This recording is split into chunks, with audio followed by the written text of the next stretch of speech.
Hello everyone! For today's video, makikibirthday tayo dito sa asawa ng aking friend na si Ate Ami. Yan, makikibirthday tayo dyan kay Kuya G. Yan, si Kuya G yung naka-white.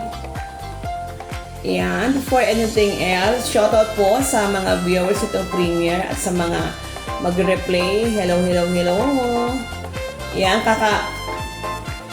kakarating lang namin dyan, guys. Ayan, ano yung may birthday? Yung nakaputing yan. Ayan. And just a brief story about Kuya G and his family. Malayo sila sa city. Yung kanilang tirahan is malayo sa city. But this is not a hindrance para makapag-aral yung kanilang mga anak sa magandang school. Ayan, apat nilang anak, halos lahat successful na. Yung panganay nila is CPA lawyer. And take note guys, take 1 lang siya sa CPA exam and then sa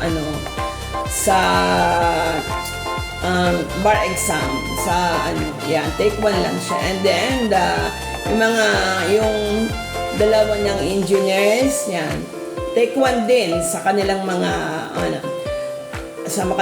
respected exams. Ayan, yung bunso nilang anak, yan na lang nag-aaral. Yan yung bunso nilang anak, yan na yung aking yung classmate ng aking bunso rin. Yan. Yan yung kanilang mga handa. Sweet and sour fish, may kaldereta, may chicken curry, may lumpia. Yan. Siyempre, may biyun sila kasi birthday. Yan. And ito si Kuya G at ang kanyang pamilya, napaka low profile. Sa estado ng kanilang buhay ngayon, they remain to be humble.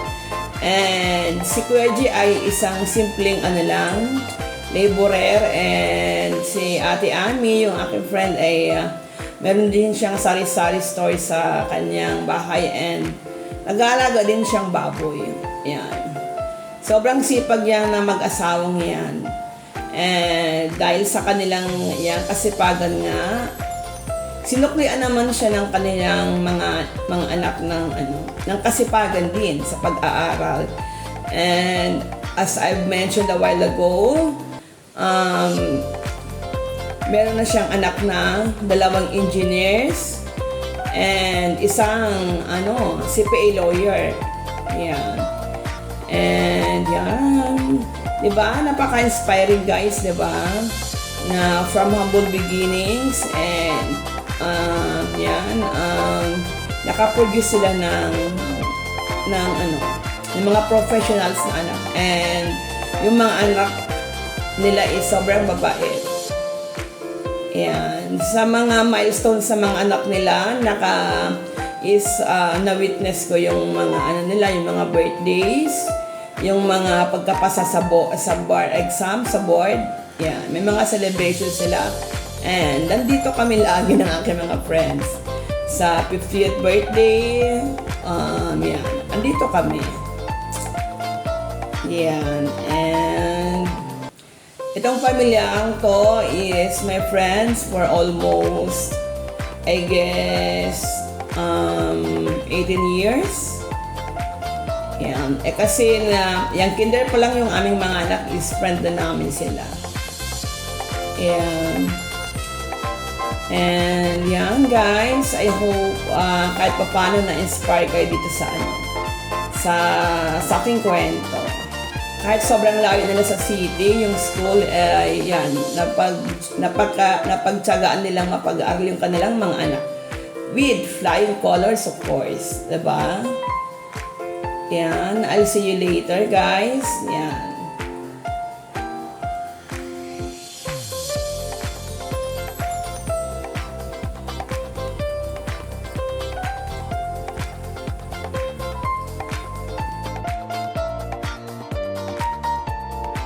Sunshine in your heart, the faith in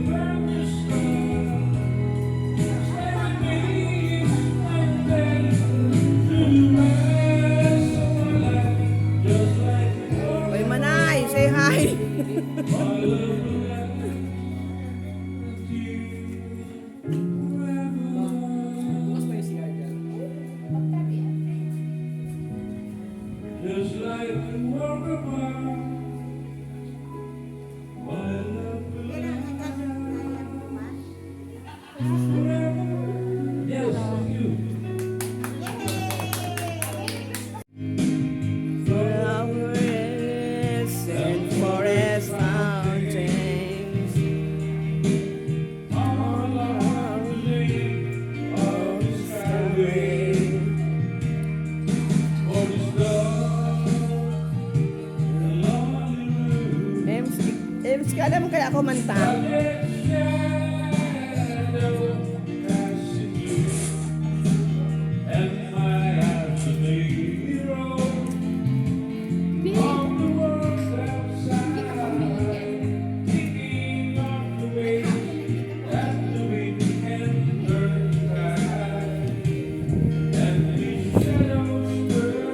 Purple into gray.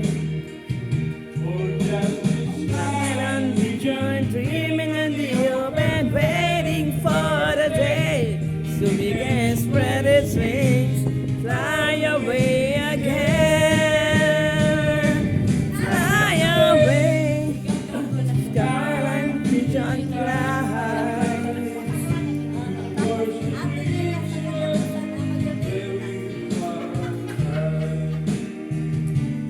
Fly away, skyline pigeon fly. To watch the dreams you left,